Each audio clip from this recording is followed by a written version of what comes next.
दोस्तों नमस्कार। Colonel Ajay CO Ajay astro money group first global astro finance digital channel से आपसे मुखातिब होता हूं। आज है 30 अक्टूबर सन 2024।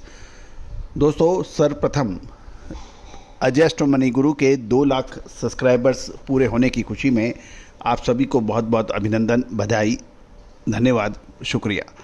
दोस्तों आपने 2 लाख सब्सक्राइबर्स को सबसे कम समय पे पूरा करने में जो हमारा मदद की है, आशीर्वाद दिया है, मैं पूरी टीम की तरफ से आपको शुक्रिया अदा करता हूँ। ये आपके आशीर्वाद और सहयोग के बिना संभव नहीं था।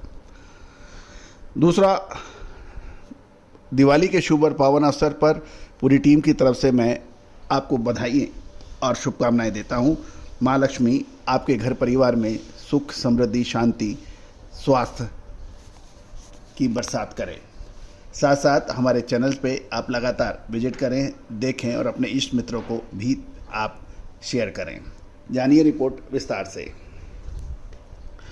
दोस्तों खबर निकल के आ रही है कि तेल और अनाज यानी कच्चे तेल और ग्रेन्स मार्केट में मजबूती के कारण इंटरनेशनल कॉटन वायदे में तेजी आ गई है। साथ साथ भारतीय कपास की आशा से कम पैदावार, अमेरिकन कपास की कटाई, निर्यात की पोजीशन, ये सब हम इस प्रोग्राम पर डिस्कस करेंगे। उम्मीद है कि आपको पसंद आएगा। साथ साथ चैनल को अभी तक आपने सब्सक्राइब नहीं किया है तो चैनल को सब्सक्राइब अवश्य कीजिए। साथ साथ नवंबर दिसंबर के अंदर कॉटन में क्या अपेक्षा है, संभावना है तेजी या मंदी की, उसकी विशेष रिसर्च रिपोर्ट के लिए संपर्क करें। दोस्तों खबर निकल के आ रही है कि कच्चे तेल और ग्रेन्स मार्केट में बढ़त के कारण आईसीई कपास वायदा 1 महीने के निचले स्तर पर पहुंचने के बाद मंगलवार को वापस रिबाउंड हो गया है। दिसंबर कपास वायदा 20 सेंट बढ़कर 70.56 सेंट प्रति पाउंड पर बंद हुआ है, जबकि मार्च और मई कॉन्ट्रैक्ट मार्च 72.74 और मई कॉन्ट्रैक्ट 74.28 सेंट पर बंद हुए हैं। कच्चे तेल की कीमतों में $0.21 की बढ़ोतरी और नरम अमेरिकन डॉलर से कपास के बाजारों को समर्थन मिलने के समाचार मिल रहे हैं। यूनाइटेड स्टेट ऑफ अमेरिका की कृषि विभाग ने बताया कि अमेरिकन कपास की फसल 44% 20 अक्टूबर तक कटाई हो चुकी है, जो पिछले सप्ताह 34% से अधिक है। 34 से ये 44 हो गई है।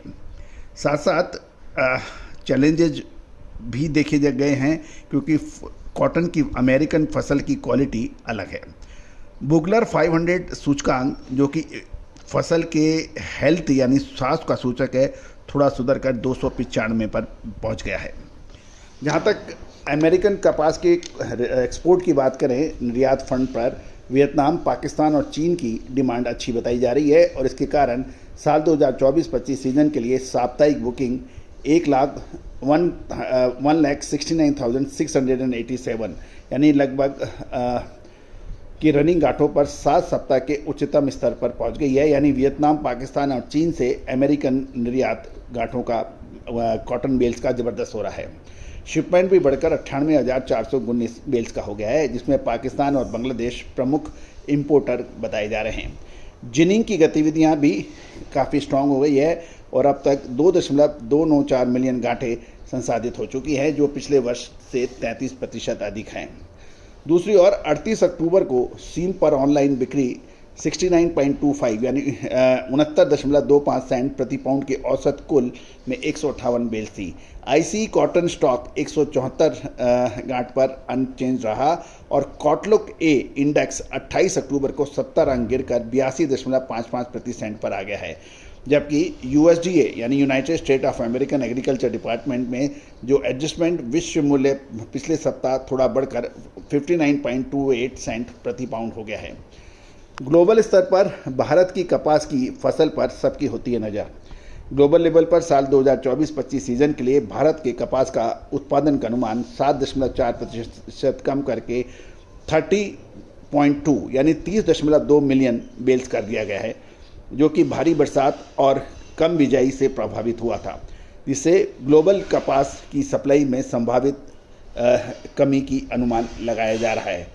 गौरतलब है कि दूसरी ओर अमेरिकन चुनावों को देखते हुए संभावित बाजार में उतार चढ़ाव की आशंका जताई जा रही है, क्योंकि दिसंबर में कपास का समर्थन 70 से 69.45 सेंट प्रति पाउंड और रेजिस्टेंस 71.11 और 71.67 सेंट पर देखा जा रहा है। दोस्तों कॉटन का बाजार मैक्रो और माइक्रो फैक्टर्स पे काम करता है। लंबी तेजी या लंबी मंदी के लिए बहुत सारे फैक्टर जिम्मेदार होते हैं। सिर्फ पैदावार या सिर्फ डिमांड ही क्राइटेरिया नहीं है। दोस्तों, आपको याद होगा साल 2021-22 में भारत में कपास की पैदावार 15% अधिक मानी गई थी और लगभग मार्केट विशेषज्ञ सभी लोग कॉटन के अंदर ज़बरदस्त मंदी सितंबर, अक्टूबर, नवंबर में धार रहे थे, जबकि हमने आपको तेज़ी का अग्रिम अनुमान दिया था कि आप खरीदें या ना खरीदें, लेकिन एडवांस में बेच मत दीजिएगा फॉरवर्ड सौदा में। और वैसे ही हुआ। कॉटन 1 लाख से ऊपर लगभग 1,10,000 रुपये प्रति कैंडी तक पहुँची और उसके बाद जब सब लोग इंपोर्ट करने के लिए दौड़े, इंपोर्ट की परमिशन भी ली, इंपोर्ट के सौदे भी हो गए और उसके बाद फिर कॉटन $65,000 प्रति कैंडी आ गई। तो दोस्तों, ये तेज़ी और मंदी के जो खेल हैं, ये बहुत सारे फैक्टर्स पे बेस्ड होते हैं और भारतीय अनुसंधान पद्धति और फंडामेंटल एनालिसिस हमेशा से ही इसको सटीक रूप से पकड़ के आपको दिया है, चाहे 2020-21 हो, 21-22 हो, 22-23 हो, 23-24 हो, अब ये 24-25। यदि आप जिनर्स हैं, स्टॉकिस्ट हैं, होलसेलर्स हैं, स्पिनर्स हैं या फिर टेक्सटाइल वीवर्स हैं, तो हमारी विशेष रिसर्च रिपोर्ट के लिए आप संपर्क कर सकते हैं। नंबर स्क्रीन पे दिए हुए हैं। All the very best, good luck, happy trading.